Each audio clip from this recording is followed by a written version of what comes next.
Good evening. Thanks for joining us at Awaz News. I'm Kubrali and I'll be taking you through big news across Canada. Armed suspects seen on video trying to break into Toronto home. Temperatures in Toronto could feel like minus 25 Celsius tonight. Pearson Airport warns of possible disruptions. Tuesday's Lotto Max jackpot grows to $70 million. Toronto man arrested after sexual assault in rideshare vehicle, police. Day after Trump win in Iowa, Trudeau says US faces choice between optimism, retreat. Mayor of Brampton, Surrey, British Columbia expressed deep concern over escalation of extortion threats targeting members of South Asian business community. Loblaws reduced discounts match competitors while retaining higher margin experts. Those were the headlines, and now let's jump through the details. 4 suspects, 2 of whom were armed with handguns, were caught on surveillance video trying to break into a Toronto home early Monday morning.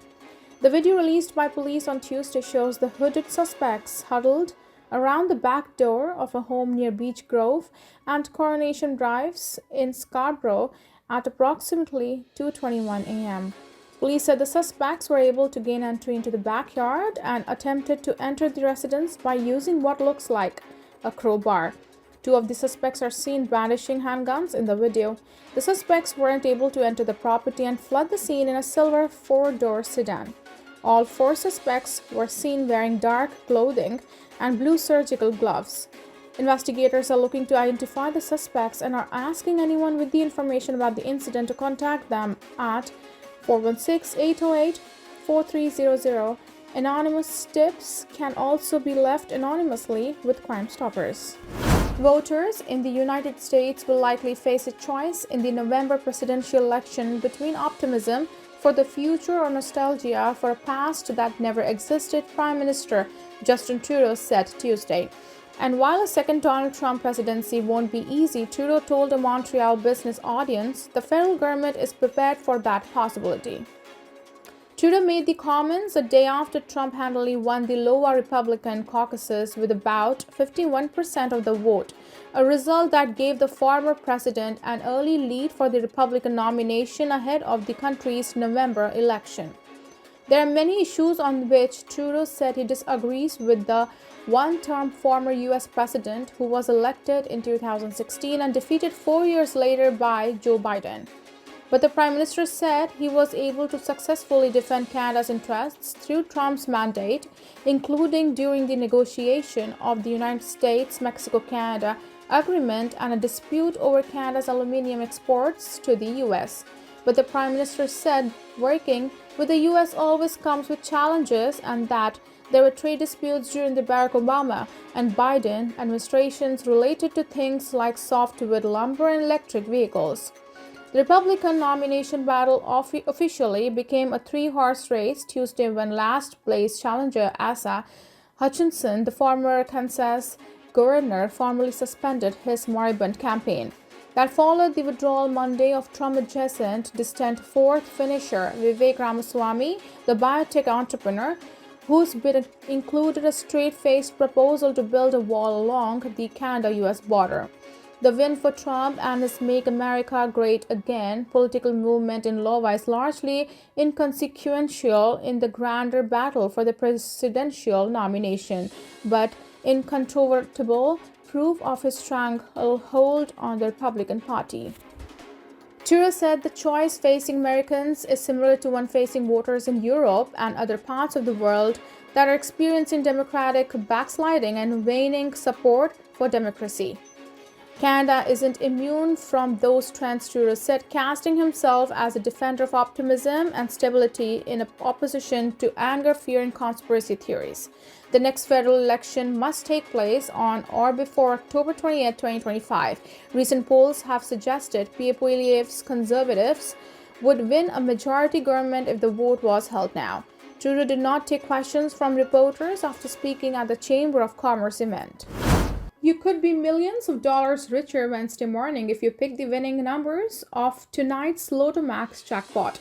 The Ontario Lottery and Gaming Corporation (OLG) said Tuesday's bid prize is an estimated $70 million, with an additional 10 Max Millions prizes worth $1 million apiece up for grabs. We are always excited when the Lotto Max jackpot hits $70 million, as are all our Lotto Max players.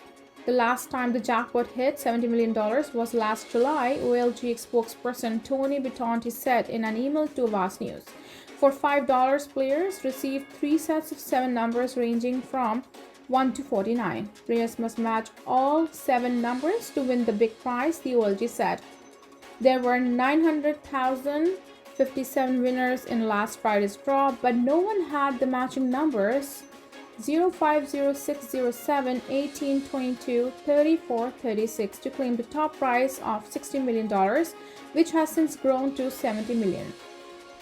Winning Lotto Max ticket can you claim anonymously? OLG's last $70 million jackpot was won on July 25th and split between 2 tickets, one in Western Canadian and one in British Columbia, Bitonti said. In August, a winning $70 million Lotto Max ticket went unclaimed, making it the biggest unclaimed lottery ticket in Canadian history. While we all dream of becoming a multimillionaire, but don't bring home the win on this draw, we need to remember that 100% of OLG profits are returned to the people of Ontario, so we all win in the end, Bitonti said. Players can buy tickets at authorized OLG retailers online until 10:30 p.m. Tuesday night. Loblaw's decision to reduce steep discounts on soon-to-expire food is a move to match its competitors as the demand for marked-down groceries rises, experts say. Until recently, Loblaw Limited, which owns grocery brands including Loblaws, No Frills, Zehrs, and Value Mart, offered last-day discounts of up to 50% on items nearing expiry. But now discounts on perishable goods will range between 30 to 50%. The grocer is offering 30% off on last day's sale items across the board to be more predictable and consistent, spokeswoman Catherine Thomas said in a statement Monday. Loblaw has always offered between 30 and 50% on last day's sale items, she said. Lisa Hudson, a retail analyst at J.C. Williams Group, said in an interview Tuesday that the shift in discounts is in line with competitors that typically offer a 30 to 50% window on items nearing expiry. Competitors including Metro have been offering discounts in the 30% range for a long time. Metro spokeswoman Stephanie Bonk said the grocer has been marking its nearly expired food items with up to 30% off for over 2 decades, a long-standing practice. Price reductions depends on several factors such as the quality of the product and proximity to the expiration date, she said in an email. Besides, the grocer has partnered with food recovery and rescue services such as Too Good To Go and One More Bite. Markdowns in grocery stores are more acute than other retail businesses due to short shelf life, Hudson said. In turn, grocers are extremely mindful of expiration dates on their items, especially for produce, bakery, deli, and dairy. In Loblaw's case, she added the grocer is minimizing margin erosion by offering less than 50% and likely moving up. Michelle Vasilician of Retail Council of Canada said grocers have welcomed more and more Canadians to their discount stores and increased offerings of private label food items. She added to grocers are also relying on other factors such as clearance prices and projecting inventory based on sales to reduce sales. Demand for discounted food items has gone up, giving more wiggle room to grocers to sell items at a lower discount rate, Hudson said. While there was always a customer base for discounted food items, finding deals on flyers or apps, demand for lowered groceries has gone up because of the financial pressures and high inflation, encouraging the grocer to reduce discounts. Any discount is a benefit for the customer, and so will the customer shop it anyway for the price, Hudson said, although she noted that Loblaw's discount strategy is unusual at this time of the year. Toronto Pearson International Airport is warning of possible flight disruptions as the city braces for overnight temperatures set to feel like -25 Celsius. In a statement released Tuesday afternoon, the airport said that weather systems across Canada may impact flights at Toronto Pearson and urged travelers to check their flight status before they depart. The advice comes ahead of what is expected to be a bitterly cold night in Toronto, according to CP24 meteorologist Bill Coulter. Not only this afternoon when it's gonna feel like minus 14 Celsius to minus 15 Celsius at its warmest, but overnight tonight. According to Environment Canada, a low of minus 16 Celsius is forecasted in Toronto, but the wind chill could make it feel like minus 25 Celsius. While residents awoke to flurries Tuesday morning, the city says no more than 2 centimeters of accumulation is expected. In light of the snow, the city is advising residents to keep a safe distance from snow clearing equipment and to slow down while on the roads or consider taking public transit.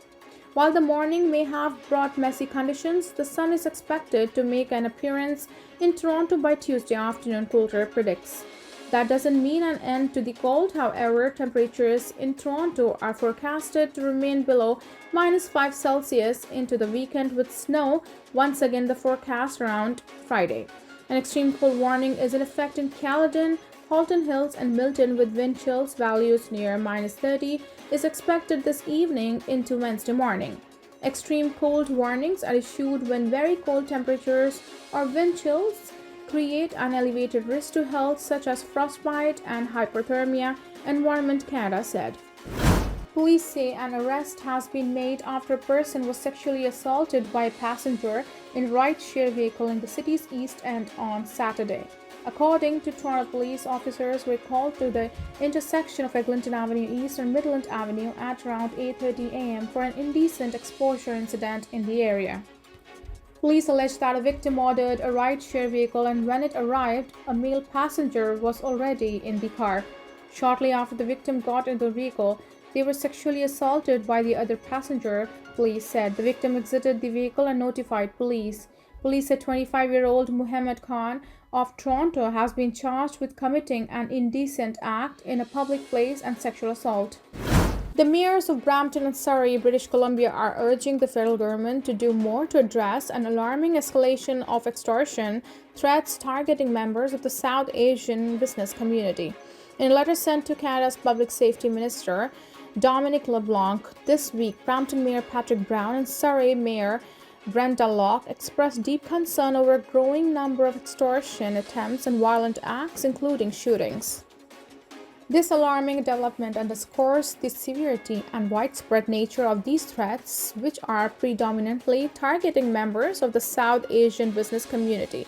Royal Canadian Mounted Police RCMP and local police departments, including Peel Regional Police, have acknowledged the gravity of the situation, the letter read.